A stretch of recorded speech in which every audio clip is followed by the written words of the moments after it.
Assalomu alaykum aziz hamyurtlar. Moskvadan Toshkentga, Sankt-Peterburgdan Toshkentga navbatdagi avtobusimizga mana posадка jarayonlari boshlanmoqda. Yo'lovchilar esa asta-sekinlik bilan kelib o'z joylarini egallamoqda.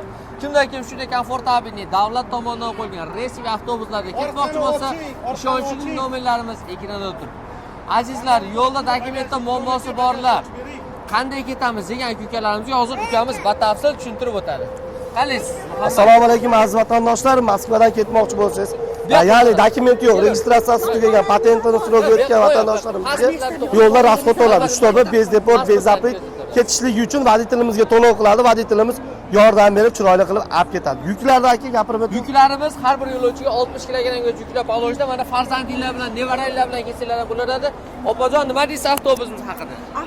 Avtobuslar ham pokiza, ham ishonchli, ham bilet bilan chiqamiz opajon. Eng asosiysi bilet.